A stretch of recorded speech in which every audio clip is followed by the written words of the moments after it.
Hey friends, thanks so much for joining us. We very much appreciate you push and play. Hey, we're going to go down the gold mine shaft today, and I have on the line somebody who can speak to how hard it is to find gold.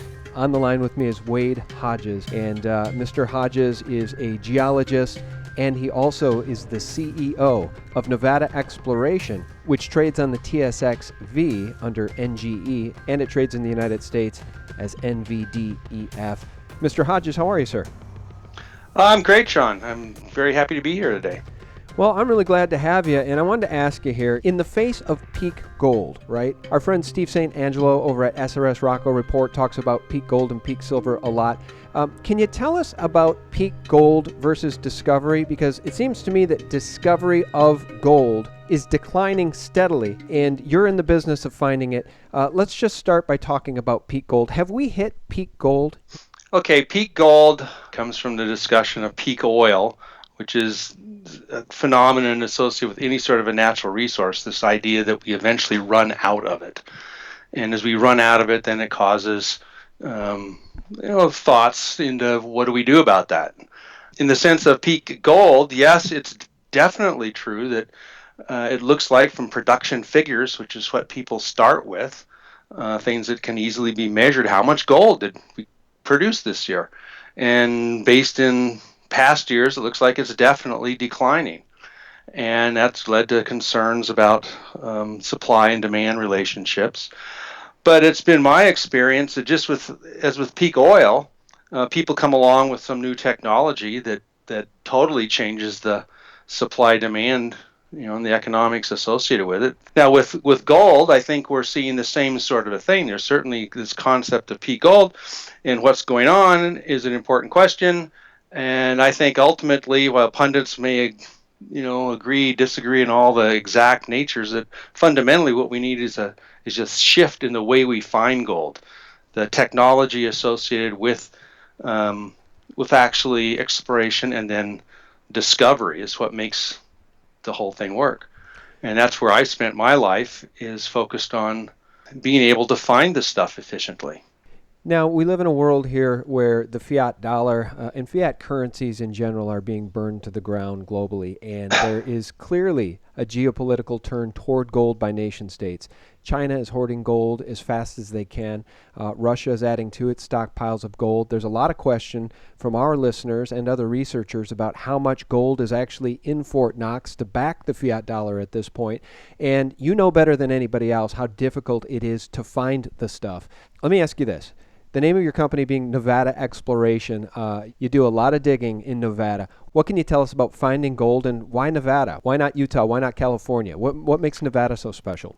Well, it's relatively simple. I start with a production of gold from different countries around the planet. And if you look carefully at those sorts of figures, you find that the production in Nevada is some of the highest units of ounces produced per unit area of any place on the planet. That means it's very concentrated. In a very small space, you've got a lot of production. And right away, my attention is drawn to that statistics, to ask the question, then, well, why? What's so unique about Nevada? And so directly to your question, the geology of Nevada turns out to be extraordinarily unique. There's a number of processes that are responsible for the formation of a gold deposit, gold deposits anywhere on the planet. But in Nevada, it isn't just any one process. There's a series of processes that have fortuitously combined to produce kind of a perfect storm of gold depositing environments. And there's a lot of, you get into plate tectonic sorts of questions and a lot of technical geospeak to explain it precisely. And you can look to our website, nevadaexploration.com, and you'll find a detailed discussion of just why that is. But suffice it to say that if I was just walking into a casino and wanted to place a bet on a game board that had a very high odds of success, I think I'd place my bat or throw my dart at Nevada, just because of the concentration density of deposits. Mm-hmm. And the most important aspect of that concentration is that fully 60% of that area, that's the best place on Earth to find gold deposits, is completely covered by sand and gravel. There are no rocks exposed. And this creates an extraordinary opportunity in my mind to try to understand how can we look beneath this cover of sand and gravel. You know, it's stunning. I was doing a little Googling while you're speaking there, trying to figure this thing out. And here I learned that Nevada alone accounted for 6.1% of world production of gold, which was approximately 89 million ounces in 2013. That's a stunning statistic, and I had no idea. Of course, I always envisioned China as being really the hotbed of gold discovery because, China doesn't have to report all of the gold they're pulling out domestically. They're really only obligated to report the tonnage of gold that they import, and that's a massive amount in and of itself. I find it interesting that so many people are not aware that Nevada has such a large concentration of gold deposits. People here in Reno, Las Vegas, in my backyard, my neighbors live in Nevada, and you'd think of all the people that would be aware of this, you'd think Nevadans would be. And again, it just blows my mind that people are totally unaware that Nevada has such a high concentration of gold deposits. Well, it blows my mind too. I didn't know it. And I think what's interesting is that you probably are well aware of this, is that most of our friends, neighbors, and colleagues, the people that you meet day to day, the people, well, not the people you work with, but the people I work with, my friends and neighbors, they don't care about gold and silver. Most of them don't own a single ounce of physical silver or physical gold. So it's not surprising that people aren't paying attention to gold even in their own backyards there in Nevada. They'd rather go to the casino and gamble their fiat away. Well, precisely. I've always enjoyed gold of all the elements on the periodic chart. Of course, that's where I come from, is kind of the scientific end, looking at this stuff. And gold is a very particular color. It's just attractive as can be compared to the grays, the platinum, and different other elements that are interesting in their own right. But gold is just very unique, and it is very difficult to find. And there's not a lot of it on the entire planet, all the gold in human history. And so it's an ideal medium to store value in my mind, because for gold mining to work, it means a whole lot of other technologies need to be working as well together. And so it helps to anchor what people, imaginations. Gosh, we could do this, we could do that. We just need a better medium exchange. Let's just print more money, and you end up with all this fiat business going on. Then we wonder why things aren't working as well as we thought they used to be. Mm-hmm. Well, we basically got ahead of ourselves. And there's a lot of potential and there's a lot of good things going on, but they need to be we need to be able to catch them up to reality, which means the ability to actually turn good intentions into sustainable reality, where the rubber meets the road. To me, that's what really speaks to gold being a store of value and why it should be part of our currency, if you will. Yeah, I'm glad you brought that up, because my next question was going to be about Bernanke calling gold a tradition. Do you think gold is money? No. It's not money. Even if it has been money for 6,000 years, somebody reversed that and eliminated that economic law. Well, it's an asset. I mean, it's the same. Would you say Treasury bills are money? I don't think they're money either, but they're a financial asset. Why do central banks hold it? Well, it's a form of reserves. Why don't they hold diamonds? Well, it's tradition, long-term tradition. Some people still think it's money. I yield back. My time is up. He refused to address Ron Paul by saying and admitting that gold is money. Clearly, gold is money, because nobody would want to dig for this stuff and search for it and dig it out of the ground at great expense were it not money. Nobody would do it for the tradition of it. So what is your take on Bernanke calling gold a tradition? I think it's certainly a tradition. It's a tradition that goes back to the beginning of human history, and I see no reason that it shouldn't continue, because it isn't so much the specific element gold, the thing that you hold in your hand, in my mind. It's all the other unintended consequences that come from it. It's huge. If you think back to the beginning of human history, it was pretty gray. Stone Age kind of, people hanging around. And it's interesting to speculate that somebody found a piece of gold in a river, and it was very, very different. Contrast dramatically. Yellow had a different characteristics that we're all aware of. And what happened was people were motivated to go out to search around to find more of it. They cut down forests, they'd build ships, they'd raise crews, they'd sail out of the side of the land, and so in doing they discovered all kinds of things that we consider life today. And that's been going on over and over and over. And so it just excites me. And the History Channel, How the Earth Was Made is a excellent series. Anybody interested in anything to do with natural resources, in particular gold, and created by a geologist. And we were lucky enough to be featured in the last episode of the last of the second season. And to me, it tied everything that show was about together. Because again, we're still sitting here looking at the future, and when you have the search for gold and how do we mine this stuff cheaper, deeper, in more remote environments, everything from robotics to environmental concerns all come together and are focused on that. So gold is fundamental to what we're doing.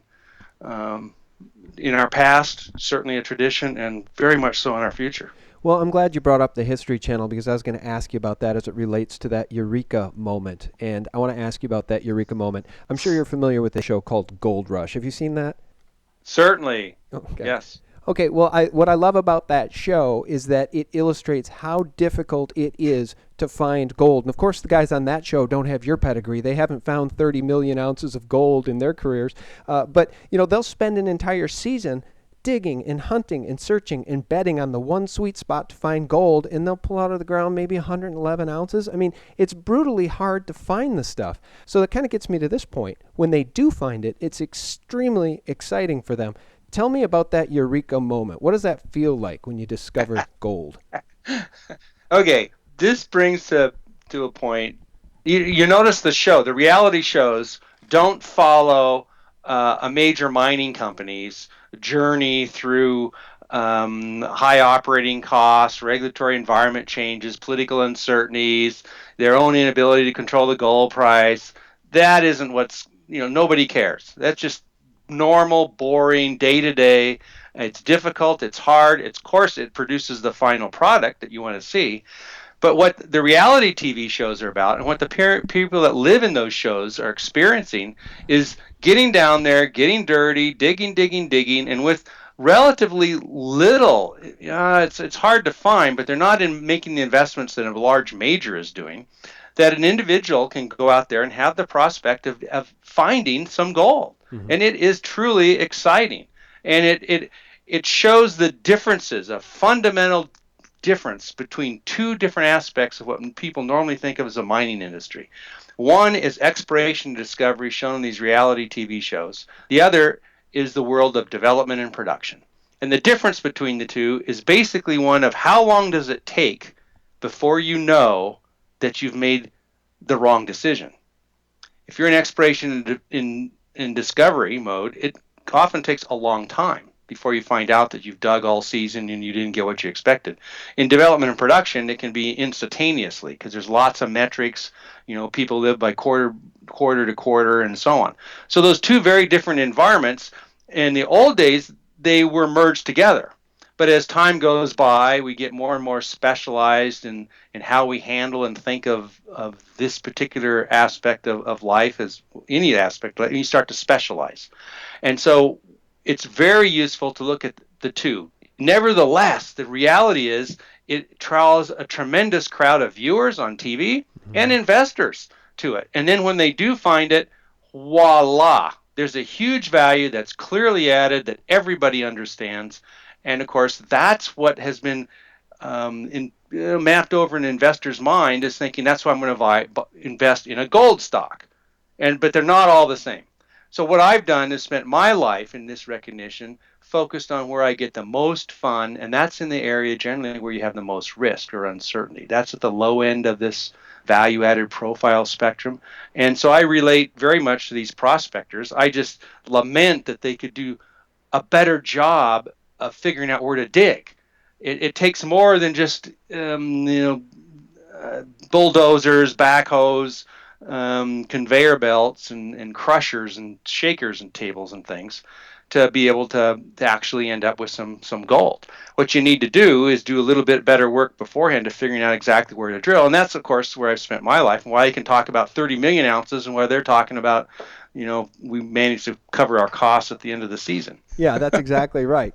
They barely scrape by. They can barely cover their costs at the end of the season. And of course, then they're always back the next season. And of course, I've told people it's because, well, they're getting rich off the show. They're being paid to be on the show.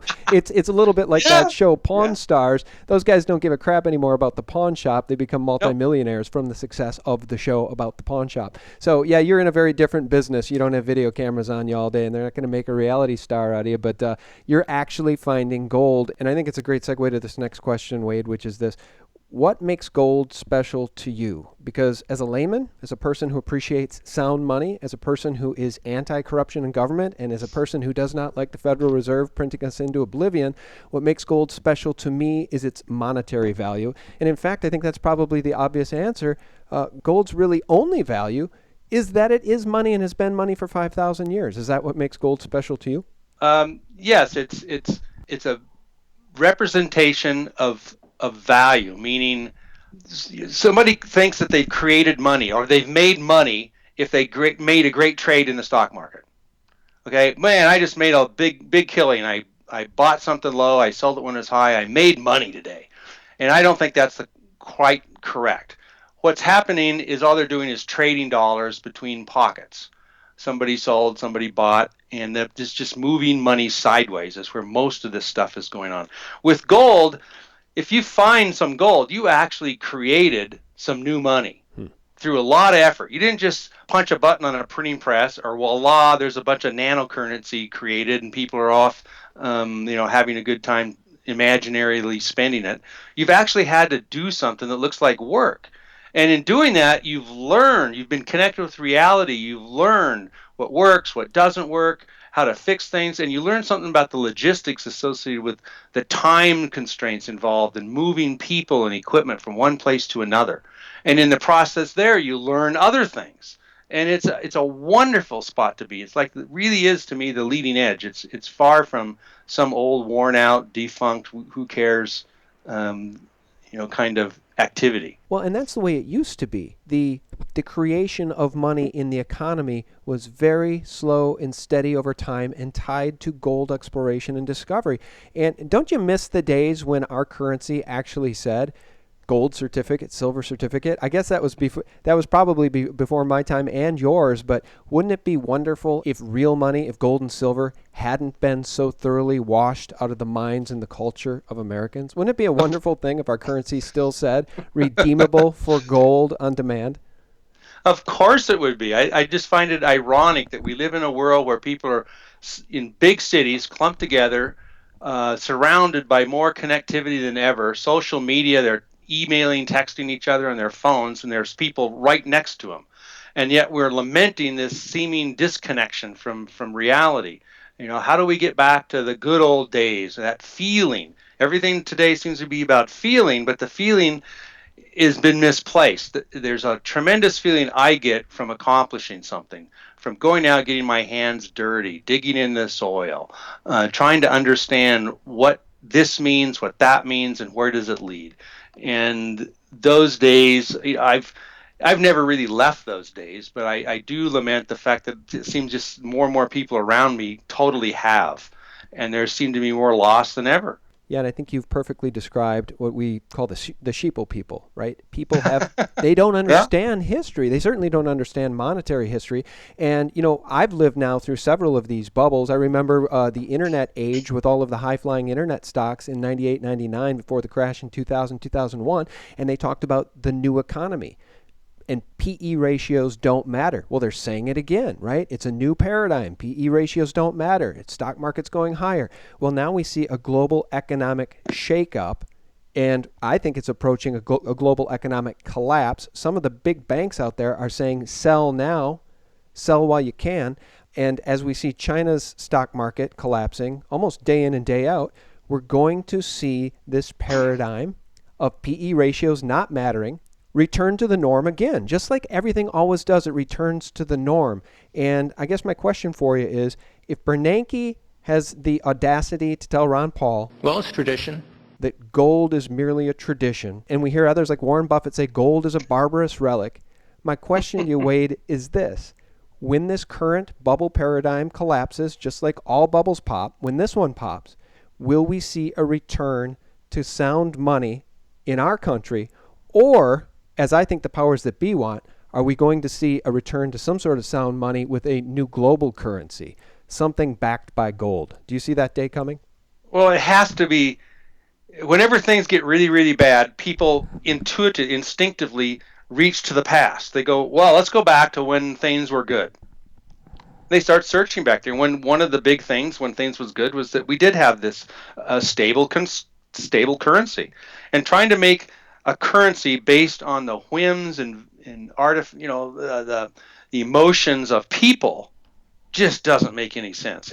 That's what a whole constitution was designed to do, was to replace the whims of a few people, the emotions of a few people, with some actual rules that wouldn't change, some stability.